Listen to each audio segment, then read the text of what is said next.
श्री गणेशाय नमः. श्री सरस्वत्यै नमः. श्री गुरुभ्यो नमः. जय जयाजी गुरुराया मोरेश्वर महाराजया. नमन तुमची या पाया करा छाया कृपेची.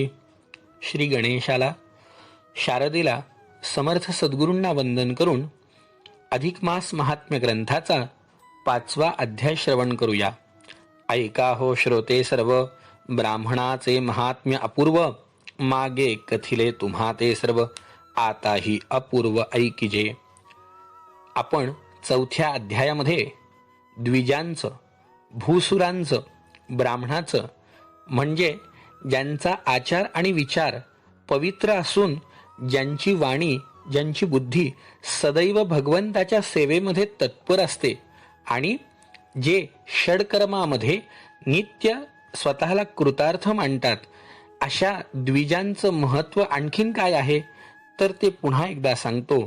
एकदा मिळवणी सर्व कृष्णकुमार खेळत होते तेव्हा अपार, खेळत खेळत प्रवेशले दूर एका अरण्या माजिते. एकदा भगवान गोपाल कृष्णांची मुलं, ज्यामध्ये सांब, प्रद्युम्न, चारुभानू, गदादय हे खेळता खेळता एका अरण्यामध्ये प्रवेशले. अरण्यात प्रवेश केल्याबरोबर हाताने त्यांच्या चेंडूफळीचा खेळ सुरू होता. खेळता खेळता त्यांचा चेंडू एका विहिरीमध्ये पडला. अर्थात सगळेजण त्या विहिरीभोवती गोल जमा झाले. त्यात त्यांना आश्चर्य दिसलं. काय तो तेथे आश्चर्य देखिले नयनी, तया कुपा माझी तक्षणी. कृकलास देखिला तयांनी, कृकलाश म्हणजे सरडा तो. डोळ्यांनी सरडा पाहिला. अर्थात सरडा पाहिल्यावरती तसं काही आश्चर्य वाटण्यासारखं नव्हतं, पण हा सरडा मात्र आश्चर्यजनक होता. काय होता हो तो? तो सरडा पर्वता ऐसा, कांती सुवर्णमय सहसा. म्हणती आजवरी सरडा ऐसा, न देख्यो निज दृष्टी. असा सरडा पुन्हा कधीच पाहायला मिळणार नाही, असा तो सरडा समोर पाहिला. सगळ्यांना आश्चर्यच वाटलं आणि मग या सगळ्यांनी काय केलं? चर्मबंधनी बांधिला दृढ, तव बोलला झाला सरड. हे मुलांनो सर्वही मूढ, तुम्हा माझी प्रौढ तो कवण. आश्चर्यजनक तो सरडा पाहिला आणि सगळ्यांनी दोर करून त्याला बांधून वर ओढायचं ठरवलं. तेवढ्यामध्ये तो सरडा मनुष्यवाणीतून बोलायला लागला की हे मूढ मुलांनो, तुमच्यामध्ये मोठं कोण आहे? जरा समोर या बरं. असं म्हणाल्याबरोबर सांब समोर आला. यांनी विचारलं, का रे सरड्या, तू माणसाची भाषा बोलतोस म्हणजे याचा अर्थ तू कुणीतरी माणूस असला पाहिजेस. तुला मायावी विद्या येते का? त्यावेळेला तो म्हणाला, पूर्वी मी नृग राजेंद्र देख, इक्ष्वाकुवंशी असे एक. राज्यभार चालवी विवेक, धर्मन्याय प्रतापी. त्या सरड्यानी पाहिलं, मुलांनो, अहो मी गतजन्मीचा एक इक्ष्वाकु वंशातला श्रेष्ठ राजा होतो. नृग माझं नाव होतं. मी खूप दान केलं. खूप आनंदाने खूप माझ्या घरी दानधर्म करत असताना अधिक मास प्राप्त झाला आणि मी माझ्या घरी गोदान करायचं ठरवलं.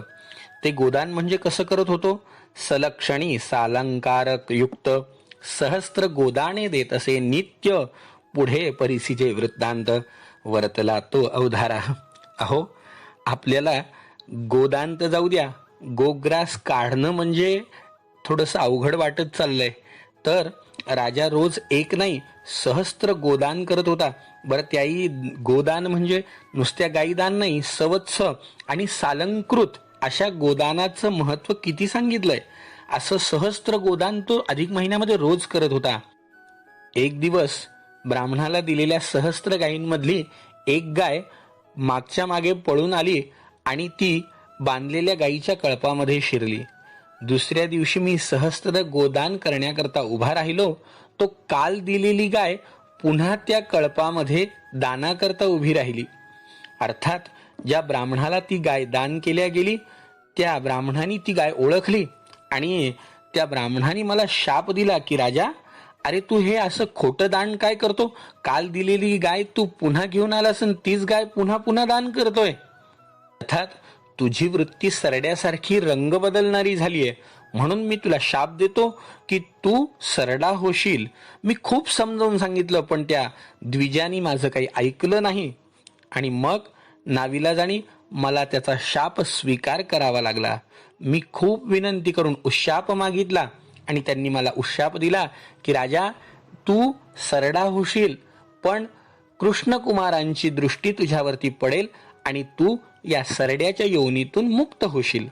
त्यामुळे माझी दानधर्मामुळे माझी अंगकांती सुवर्णमय आहे, पण मला या द्विजाच्या शापवचनामुळे सरडा व्हावं लागलं.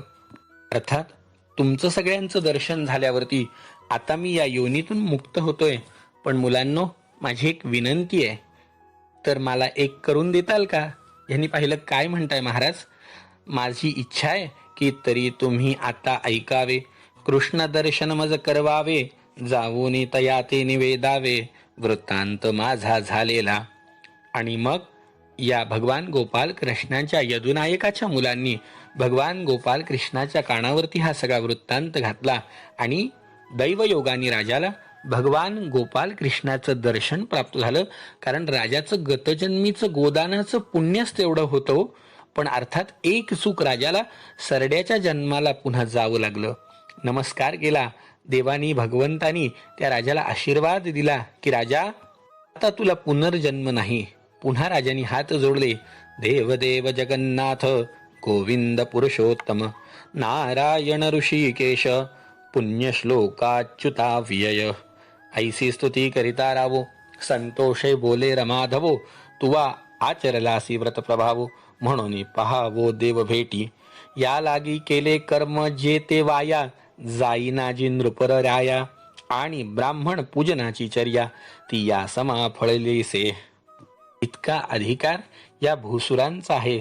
म्हणून स्वतः गोपाल कृष्ण सुद्धा आपल्या मुलांना सांगायला लागले की मुलांनो बघा, ब्राह्मणाचे लांछन पाही, स्वयेमी मिरवी हृदयी, ब्राह्मणा ऐसे दैवत नाही, भूमंडळा माझारी.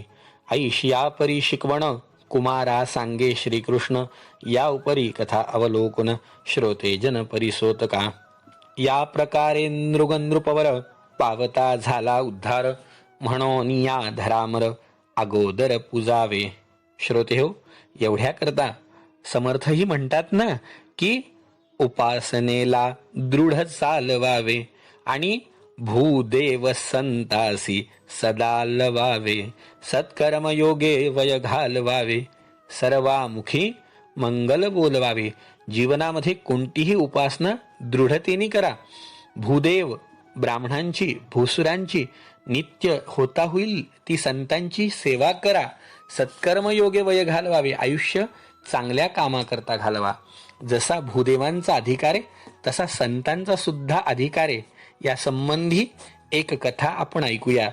एकदा भागीरथी तटाकी स्नान की जे समग्र लोकी, तव नारद तेथे दुरोणी अवलोकी, परीन स्पर्श सलीला. एकदा गंगामाईच्या काठावरती सर्व लोक स्नान करत होते. तिथून नारदांची स्वारी चालली होती. अर्थात नारायण नामानी ज्यांची रदना म्हणजे जिव्हा पवित्र झाली आहे अशी नारदांची स्वारी गंगेच्या काठाहून चालली. पण त्यांनी गंगेला काही स्पर्श केला नाही. तेवढ्यामध्ये गंगा मातेने नारदांना पाहिलं आणि आवाज दिला, अहो नारदा, अहो नारदा, अहो. तव गंगा म्हणे मुनिवर्या, दुरोणीच अवलोकुनिया, का स्पर्श नद्यापी पाया, करा छाया कृपेची. नारदा, अहो एवढे सगळेजण स्नान करतायत, मलाही तुमच्या चरणाचा स्पर्श होऊ द्या, तुम्हीही गंगा स्नान करा. त्यावेळेला नारद म्हणाले, नाही नाही गंगामाई, अहो तुमच्यात स्मरणाचाच एवढा अधिकार आहे की गंगा गंगेत यो ब्रुयात. अहो साधं गंगा गंगा म्हणलं तरी सुद्धा पवित्र योजना नाम शतैरपी, 100 कोस दूरही तुमचं स्मरण केलं तर पवित्र होतो. मग स्नान केलिया सकळ, क्षालन होय अंगाचे मळ, पापन उरे तिळभर, राहे अचळ ब्रह्मभुवनी. थव गंगा बोले मुनिराया, जै मी आले हो या ठाया, तैचा नेम वचन आठवा हृदया, माझिया असे की जगाचे पापाचे क्षालन, ते तव होतसे माझे न, परी माझे पाप होचन तुमचे निजाण होत असे. नारदांनी पाहिलं, अंबाबाई अहो तुमच्या स्मरणानेच पवित्र होतो, मग स्नान करायची काय गरज आहे. तिने पाहिलं तसं नाही नारदा, अहो सगळ्यांचं पाप मी घेते, पण माझ्याजवळ जमा झालेलं पाप तर ते तर जळालं पाहिजे ना. ते तुमच्यासारख्या संतांच्या जे भगवंताच्या नामामध्ये भगवंताच्या सेवेमध्ये अखंड रत असतात, ज्या वेळेला त्यांचा स्पर्श मला होतो त्यावेळेला माझ्याजवळ जमा झालेलं पाप मी त्या संतांजवळ देते, त्या साधूंजवळ देते, आणि मग ते साधू आपल्या उपासनेच्या बळावरती, आपण केलेल्या नामस्मरणाच्या बळावरती ते पाप जाळतात. म्हणून नारदा माझी इच्छा आहे की आपण माझ्या जलाचा स्पर्श करावा. मग हास्य करुणी देवर्षी मार्जन मज्जन केले तिसी, प्रवेशता झाला भुवनासी ब्रह्मलोकासी मुनिरावो. ऐसे साधूचे महिमान गंगा वर्णितसे आपण, म्हणून प्रार्थितो तुम्हा लागून पूजा साधू जन आदरे.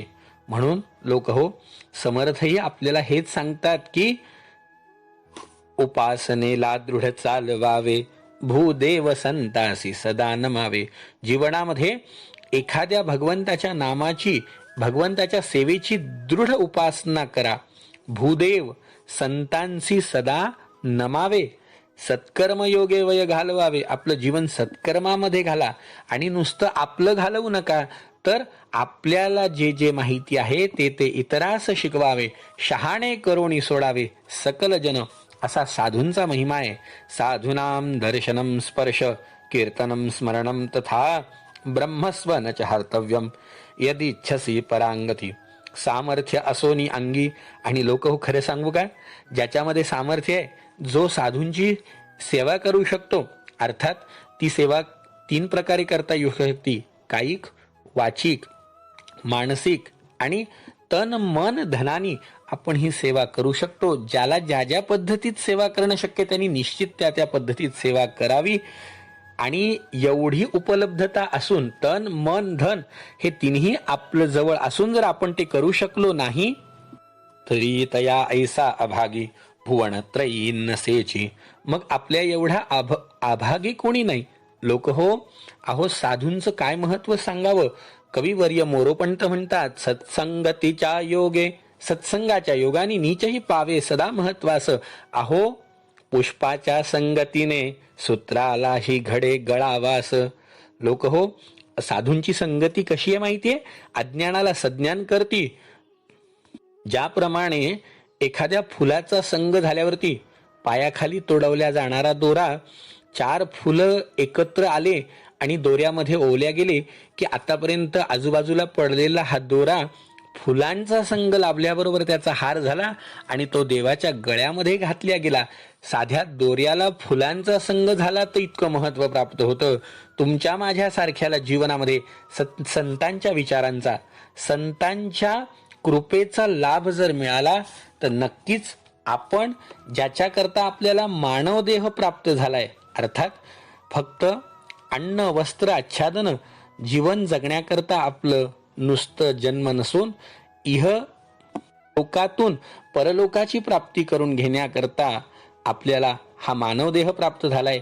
तर सत्संगाने, द्विजांच्या कृपेने, भगवंताच्या आशीर्वादाने हा जन्म नक्कीच सार्थक करता येऊ शकतो आणि तो करण्याचा प्रयत्न करावा. इति श्री अधिक मास महात्म्य ग्रंथ पद्मपुराणीचे संमत मनोहर सुत विरचित पंचमो अध्याय गोडहा. गोपाल कृष्ण भगवान की जय. जय जय रघुवीर समर्थ. तत्सत कृष्णार्पणमस्तु.